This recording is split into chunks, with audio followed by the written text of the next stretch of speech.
US Vice President Vance is in Israel, meeting with Prime Minister Benjamin Netanyahu. The stability of the Gaza ceasefire has been in doubt since the weekend when Israel carried out airstrikes, saying Hamas militants attacked its troops.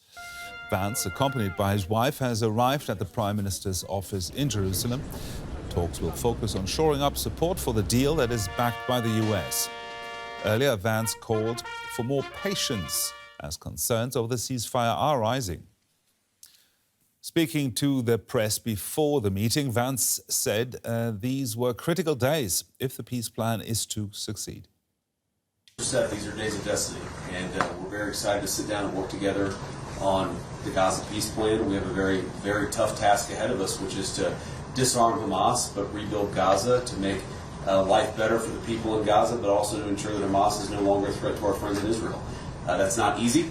I think the Prime Minister knows that as well as anybody, but it's something that we're committed to in the Trump administration. And I think we've, even in the past 24 hours, had a lot of good conversations with our friends in the Israeli government, but also, frankly, with our friends in the Arab world who are stepping up and volunteering to play a very positive role in this. Now, for more, let's go to our correspondent, Gordine, in Jerusalem. Emily, Vice President Vance sounds confident that the ceasefire will hold. Are there any reasons to share this optimism? Well, I think the fact that Vance is visiting Israel, that he is accompanied, or that US Special Envoy Steve Witkoff and Jared Kushner also arrived in Israel yesterday, that the US Secretary of State Marco Rubio will also visit towards the end of the week, all send a very clear signal that the Americans are keeping their eyes on the ball. They want this deal to move forward to the second phase. Some observers have dubbed this babysitting Israel's Prime Minister Benjamin Netanyahu. Some of his cabinet members have called for the resumption of the war.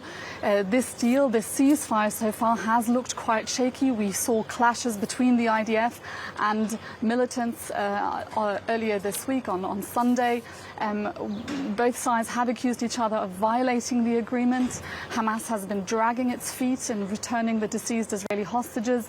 The IDF has reportedly been shooting at Palestinians, some of which have been in search of their homes and have then in that process crossed the yellow line, which by nature is very ill-defined. You will not know where that line is if you are on the ground in Gaza.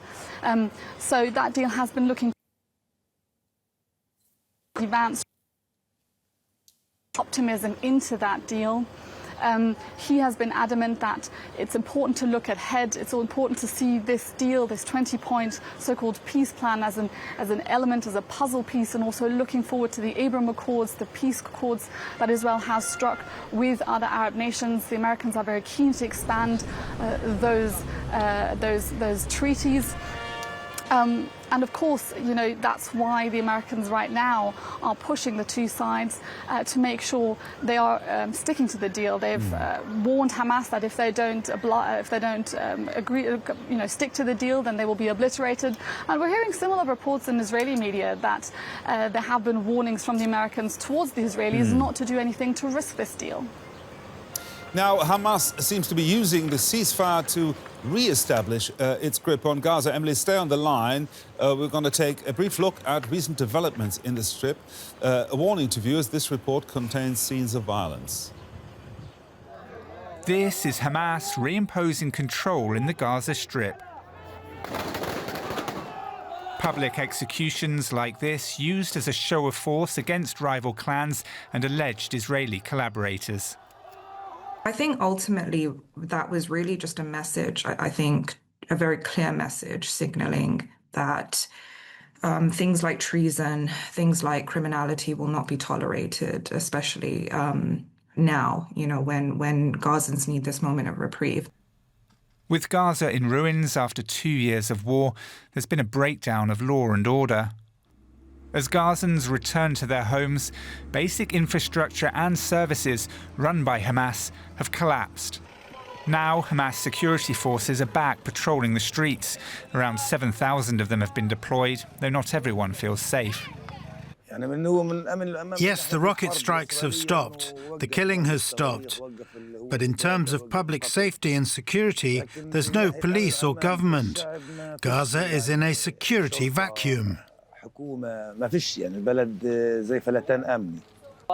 Honestly, after the war ended, we started to feel safe. There's security and discipline now, and the thieves and collaborators were all dealt with. In recent days, Hamas has clashed violently with rival clans, some said to be backed by Israel and blamed for the looting of aid. US President Donald Trump has given Hamas a temporary green light to instill order.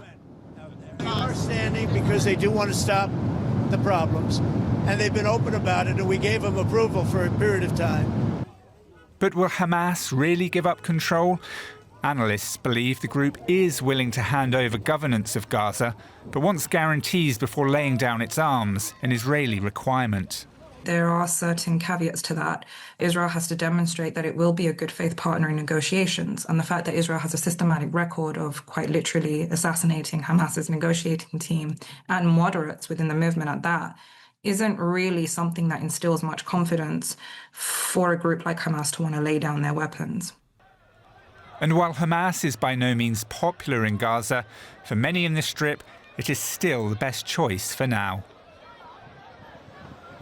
Let me go back to Emily Gordine in Jerusalem. Emily, as we just saw, there are several major obstacles and questions still open. Is that complicating efforts to go to the next phase of that ceasefire deal? Well, let's put it that way. The longer the two sides don't engage in negotiations for the second phase, the more complicated it will get. Hamas has been dragging its feet and returning the remaining deceased Israeli hostages. That has given it time to what they've called re-establish, or what they're trying to do now is re-establish security, as they've put it. But it also means that they are able to entrench themselves further in the territory, which makes questions of governance in the future more difficult. And of course, these images that we're seeing coming out of Gaza, this idea that Hamas could re-establish its power there, is a red flag for Israelis, and it has given far-right ministers in the Israeli cabinet the pretext to call for a resumption of the war. Now, this has been a concern from the start.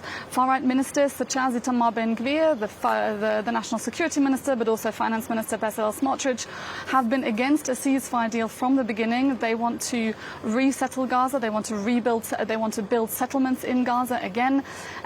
They have been very outspoken in their opposition, and there have been deep concerns that they could derail this agreement. And that's why I think we're seeing the Americans put pressure on both sides here to come to the negotiation table to think about questions of what is the governance going to look like of Gaza, what kind of mechanism will be put in place to disarm Hamas, what options are on the table, you know? And then also, of course, the question of Israeli withdrawal from Gaza, which is also an important aspect of these negotiations. And this is also why we're seeing these visits now, to push the two sides to come to the negotiation table as soon as possible. DW correspondent Emily Gordine there, reporting from Jerusalem. Thank you, Emily. Let's explore some of these issues with Ahmed Fouad Alkhatib, who is a political analyst with the Atlantic Council Global Affairs think tank. He's an expert on Hamas's role in Gaza. Welcome to DW. And let's start with that vexed issue of the disarmament of Hamas. How do you think this will be, indeed, do you think it can be achieved? Well, good to be with you. It's impossible to imagine a scenario in which Hamas voluntarily agrees to give up its chief remaining leverage in the Gaza Strip, and that is access to armaments and weapons that enable the group to posture as a resistance group, as the alternative to the Palestinian Authority, the PLO, which gave up the armed resistance choice in the 1990s. And so from an ideological point of view, Hamas will continue to be a terror organization committed to the destruction of the state of Israel, even if that takes different forms. There's also the ability to exercise reign over the Gaza Strip. And so Hamas needs those weapons, not just against Israel, but to use internally against the people, against its political rivals. Right. Even if Hamas is convinced to do a ceremonial giving up of its weapons, it's very unlikely that they'll give up the bulk of their arsenal. So do you therefore expect that, regardless of what happens in terms of ceremonials, as you say, that an armed Hamas will continue to operate in Gaza despite the presence of this proposed international stabilization force?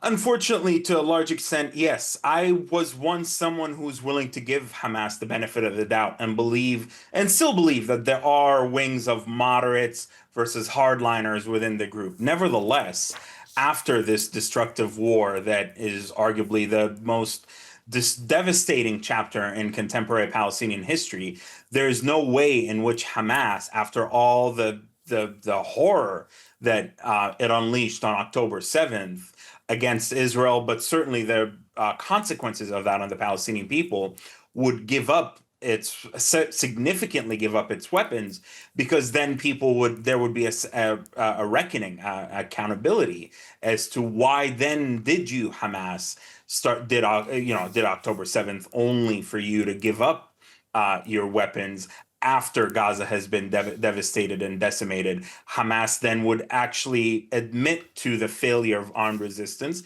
admit to the fact that it sabotaged Oslo for no reason, and admit that it took Gaza hostage for 18 years to no end whatsoever. And so that would be devastating to the group's very political and societal survival. So does that therefore mean that you think that this international stabilization force will actually not become operational, because countries are going to be reluctant to commit troops to it, knowing that Hamas is still weaponized? Far from it. I think this makes the force even that much more compelling. Unfortunately, and this sounds really harsh, I'm from Gaza. I lost family in there, I lost my childhood home in there. I have siblings there. So I have every interest in Gaza recovering and rejuvenating and moving forward. But the reality of the matter is that, like, you need to take on Hamas. This force has to have teeth. It has to have an executive mandate on the use of force, so that it, if needed, it can apply precise, specific, targeted force against rogue elements of Hamas who do not voluntarily surrender their weapons, who choose to engage in combat operations, because this is the time when the greater good far outweighs the narrow, nefarious needs of Hamas. What we've been saying all along for 2 years is that Israel's method of warfare has been devastating to Gaza, destructive, damaging, and I agree with that. I mean, look at the conditions of Gaza, only for Hamas to reemerge, however degraded they are. However, what is a reality is that we cannot put our head in the sand and pretend that you can simply engage Hamas politically while ignoring the fact that there is a fight still needing to occur, except this time you need Palestinians involved in it. You need the Arabs, you need the international community. We can't just leave it up to Israel to fight Hamas, because we see the consequences of that. And if we want a less devastating war, we want a targeted, very precise application of firepower only against them, then that has to be done. So briefly then, if this force is to have teeth, as you describe it, can it operate and be controlled by Israel, as we heard the Israeli Prime Minister say there that he would wish? Because we have Muslim countries like Turkey and Indonesia, which have been very vocal in their criticism of Israel, who have indicated a willingness to send troops to Gaza. Notwithstanding Turkey, which I think is a problematic partner of Hamas, both ideologically and otherwise, same with Qatar. It's fine if they want to be mediators, it's fine if they want to play a political role, but I don't wish to see Turkish troops in there. And there's actually irony to the fact that in 1917, the collapse of the state of Palestine to the British mandate happened in Gaza at the hands in a battle between the Ottomans and the Brits. Nevertheless, I believe that this force should not be under the dominion of Israel whatsoever. It should coordinate with Israel, but it should be a multilateral, internationally led force with U.S. involvement, with Arab and regional coordination, but it should definitely not be Israel if we want the Arabs, the Muslims, but also the Palestinian people in Gaza to cooperate with this force and to buy into it, because we need buy-in so that the force's mandate is successful. That's very clear. Thank you for guiding us through that. Ahmed Fouad Alkhatib from the Atlantic Council.